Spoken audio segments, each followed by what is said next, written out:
Hey, greetings, family. It's Montsho with some real talk about the art and science of Black love culture, of course.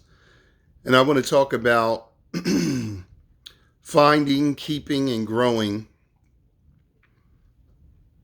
the Akoma Love Supreme relationship. In order to do this, it takes some skills, y'all. And this is why we focus on skills the most, because it's skills, it's relationship skills above all things, above getting to know someone, above finding the right person. It's developing and applying the proper skills to find, keep, and grow a relationship. So what we see is that in our work is that a lot of people really overestimate the level of skill that they have. When we're in an environment, it's always easier to see another person than it is to see ourselves. So we know ourselves or feel ourselves more than anybody else, but everybody else can see ourselves better than we can see ourselves. So without a camera, you can't see the top of your head, etc., right?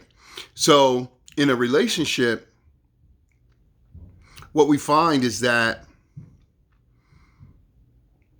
a lot of people project the dysfunction of their relationship onto their partner. And then they claim all the functional things or the good things about their relationship as a testament to their skill. And I understand that's not accurate, but I understand why we do that, because it's a perception thing from the rip, right? So we're looking at our partner, we're feeling ourselves, but we're looking at our partner. So the wins feel good from the inside, and we feel like we did something. The losses feel like I'm watching their behavior and they didn't do something right, or we aren't flowing because of something they're doing. So I get it. We definitely have to take responsibility and accountability for what's going on in the relationship, right? But the funny thing is that finding, keeping, and growing the relationship of your wildest dreams or your Akoma Love Supreme relationship just requires skills. And it requires skills that are above average. There was a time that the skills were average, and it was taught bountifully and plentifully. But the more our culture has been destroyed, the harder it has become for us to navigate relationships successfully. So I want you to make the correlation, because sometimes people who don't have a cultural consciousness, not only do they not understand what a culture is, a group value system that's emanating from the nature of the people, but they don't understand why culture is so important. But culture informs everything around a relationship. That's why when you talk to people around the world, as we do, and you ask them about any dynamic of relationship, they will say, they will answer the question like this: well, in my culture, ... right? So finding, keeping, and growing the relationship of your wildest dreams is actually the reflection of a set of skills. That's all it is. It's a reflection of a set of skills, right? So let's start with finding. In order to find the person of your ideal mate or your soulmate, you have to understand exactly what you're looking for. You have to be able to express it in a very short, almost like an XYZ statement for those that are familiar with business. You have to be able to understand not what you're not looking for, but what you're actually looking for. When you ask most people what they are looking for in a mate, you find one or two things. The first thing you find is they immediately start talking about what they're not looking for, which means that's where their focus is, and that means that's what they get most of the time. Number two, they're talking all over the place, and you ask them directly in a sentence form, and they can't answer it in a sentence. They don't know what the 3 or 4 most important components are. And so they can't talk from that perspective. They talking all over the place, which means that they're not really clear. I just experienced this working with a couple of clients this past weekend, where you ask them what they're looking for, and I even time some people and say, can you say it in 45 seconds? Can you say it in a minute? Can you say it in 3 minutes? And most people cannot, which means it's not really honed down and clear. Then you have the reality where trying to find your ideal mate becomes very elusive, because you have no idea exactly who they are, what they do, where they go. And then you just look or go or involve yourself in people, places, and things where your ideal mate is absolutely not. And then you will say the person doesn't exist. But this would be the equivalent of a lion hunting a gazelle and being up in trees or underground or in the water and saying, see, there are no gazelles. Well, if you understand who and what gazelles are and what they do, you know that they're on the plains. They're not under the ground. They're not up in the trees. They're not in the water, even though they may go by the water hole to drink or what have you. That's not where they are, right? So we find that, but also around finding the ideal mate, we see that people have a challenge with presentation of themselves, courting, vetting, selecting, and how to be efficient and effective and elegant, to be effective, efficient, and elegant in their pursuit of a mate. So effectiveness saying that you're doing it correctly. You're building a relationship correctly, with intention and purpose from the outstart. You can't sneak up into a relationship. It has to have intention. And a lot of people try to ease their way. Let me just spend time around this person until I've gotten enough vested time to ask them, what are we doing here? And oftentimes people get disappointed when they wait to present or ask what they're doing, especially when the other person doesn't agree to the depth or even at all with their intention. We could eliminate that right from the start, but that's hard for people because the idea of rejection in a lonely world is like the death rattle to some people. So they don't do that, right? So we have that dynamic. So that's finding, right? Then we go to keeping. In order to keep a relationship, we say a relationship matures every 7 years. And we see a phenomenon in the country where most people are making it 18 months to 3 years. And when those relationships ends, you always have to cut them in half. I know you probably have heard that from many others. And it's true, because a relationship really ends about half of the time that it existed. So in other words, if it's 3 years, about a year and a half, the relationship really ended. But people have a certain level of vestedness and comfortability, so they'll hang on for a little bit longer. If it's 18 months, really around 9 months, the relationship was over, but again, we hang on. We think things will get better, not our skills will get better, but things will get better. People tell me I was hoping things would get better. And I always ask, what things? What did you hope would get better? And how did you think? What do you think is the way that things get better? And you find that people can't answer that, right? So keeping a relationship requires premium skills like being able to harmonize styles because men and women are not together. Being able to resolve conflict because, man, that is the greatest thing.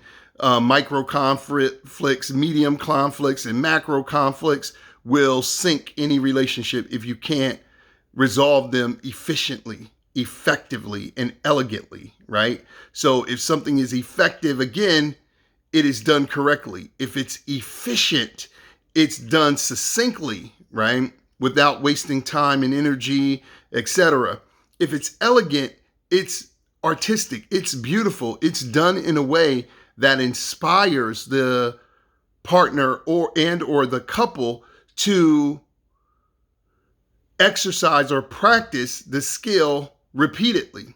In other words, you wouldn't be running from conflict, you would be running to it because you understand that conflict builds character and it builds relationships, right?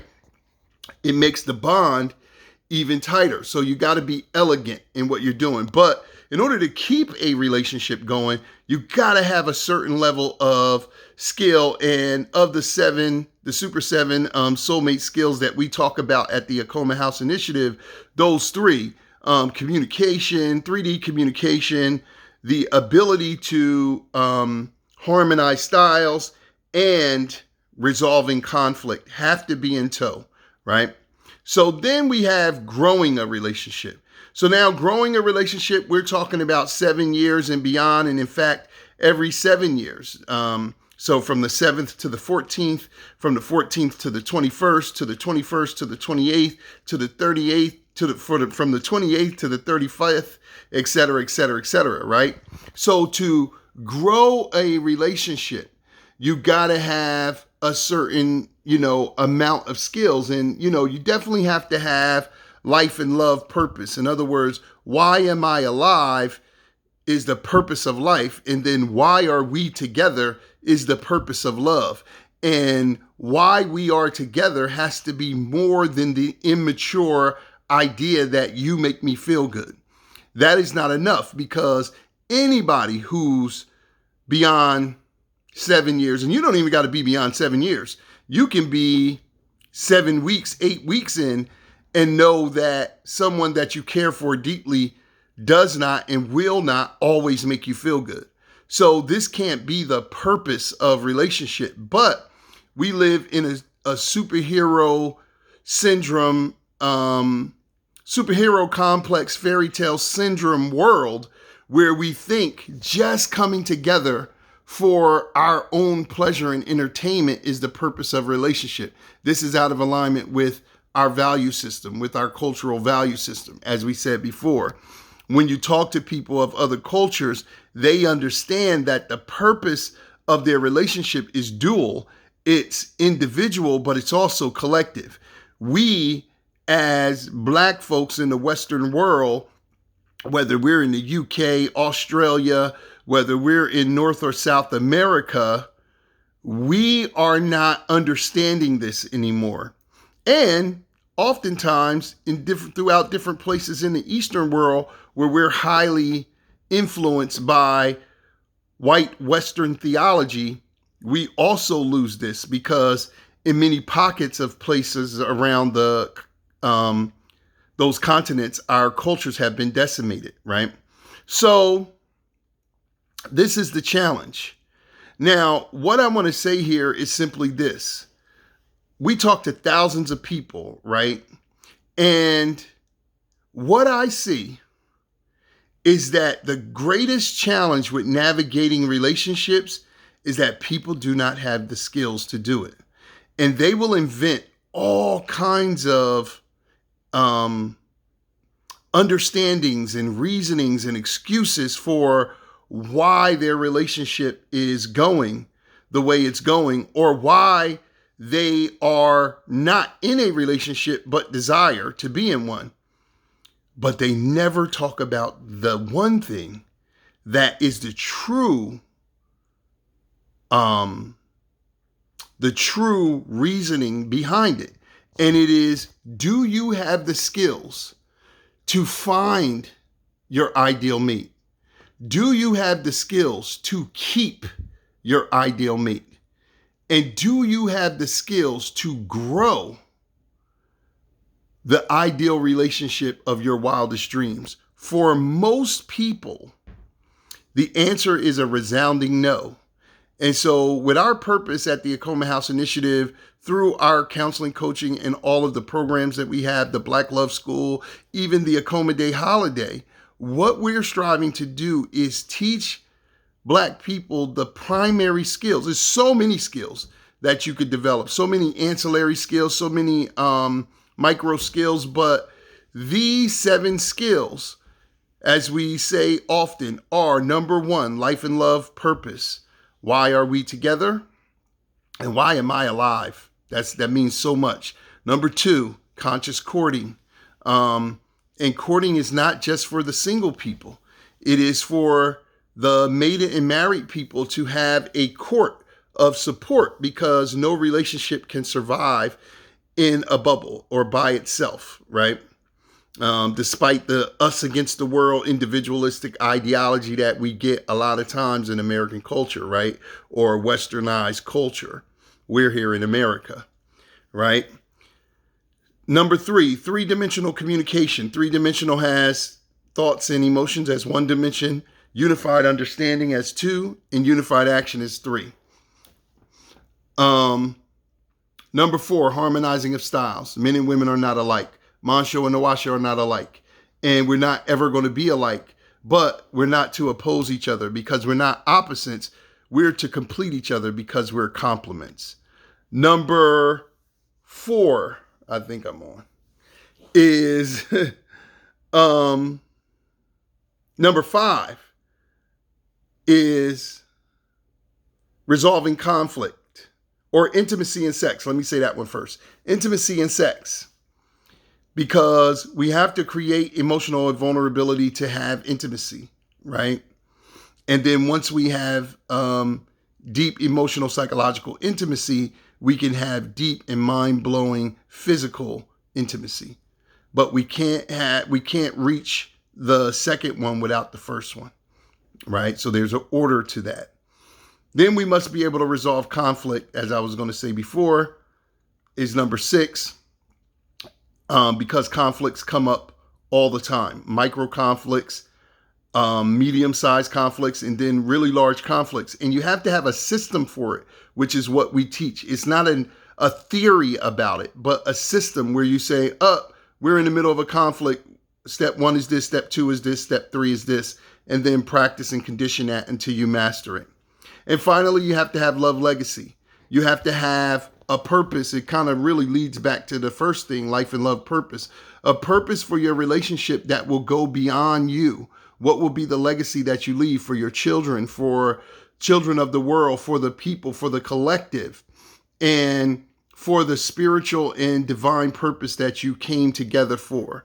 So these 7 skills are what you have to master in order to find, keep, and grow the relationship of your wildest dreams. And you got to be at a probably, I'm going to just say a 7, 8, 9, or 10 on a scale of 1 to 10. However, most people are at a 3 or 4. Like for example, single people who have been wanting a relationship for a long time, and I'm saying a long time is 8, 9 months or more, but can't find it. You can tell yourself all day that people ain't serious, nobody's on your level, et cetera, all the lies that I hear people tell themselves. I know you're going to lie to somebody else because you're well practiced in lying to yourself. You don't know where to look. You don't know how to present yourself. You're not even your best self, but you want the best relationship, right? So that's not going to work, right? But I see most of those people are generally at a 3. And you need to be at least at the bottom, you need to be like at a 6.5. So you're about 3.5 steps away from where you need to be to even be, to even be in the game. And most people are not, and they don't know why they ain't in the game. Now, for the people who get together and talk about, it was this way at one time and, now it's changed. Well, change is constant and it's going to change. So your skills have to develop and adapt, or else you will be together talking about how great your relationship was when you first started, or when you first had children, or when you first bought your first house, or whatever the case is. It's like the old person who's talking about how fine they used to be. They was the prom queen and now they 65. Or the brother who talked about all the touchdowns or the state championship winning basketball shot he won, or the home run he hit, and now he's 68 years old. You can't live in the past. So you have to be able to make your relationship pop wherever it is. And the evolution and the change and the flow of developing skills is very, very important. And then finally, to have legacy, it's not just life insurance and wills and things like that. Those are parts, those are physical, material parts of your legacy, but the spiritual part of your legacy, if you think back about anybody who's significant, if you think back about all the Mahdi's of spiritual texts, although they try to teach you that none of these people were mated or married, but that's not African culture. And A, we know that all of them were African, and B, we know that they all were mated, so I don't want to get into that right now, but you can challenge me on that. And so you got to have a theme or a concept or a spiritual lesson or a blessing that your relationship represents. And you also do have to, secure future generations with land and wills and resources and assets, et cetera, et cetera, et cetera, trust and what have you. But the point that I'm making is, if you're not beginning with the end in mind, you don't really create excellent legacy. And so some people understand this in the business world, but they do not understand it in the art and science of Black love culture. So with all of these skills and with all of these realities, finding, keeping, and growing the love of your wildest dreams, and having the 7 skills of life and love, purpose, conscious courting, 3D communication, harmonizing of styles, intimacy and sex, resolving conflict, and love legacy, we your one stop for helping you understand this and helping you develop those skills one at a time. Whatever your primary focus is and whatever your need, your greatest need is, we're here to hold your hand and measure your steps and, clear your vision and help you see your way to your realized ideal scenario or your magic wand scenario, right? So the concept of the magic wand comes from the goddess, the African Nubian Kemetic goddess Sheshat, right? So we want to help you, but you got to get real with yourself. So the question on the floor is, what is your general skill level? And of those 7 things, life, love, purpose, 3D communication, conscious courting, harmonizing of styles, intimacy and sex, resolving conflict, and legacy, what is the thing you're most deficient in terms of skills? If you can be honest about that, you can know where you are and then begin to develop a plan for you to rise so that you can find, keep, and grow the relationship of your wildest dreams. And we at the Akoma House Initiative are here to serve you and help you achieve that goal. So if you're interested in this, talk back to me.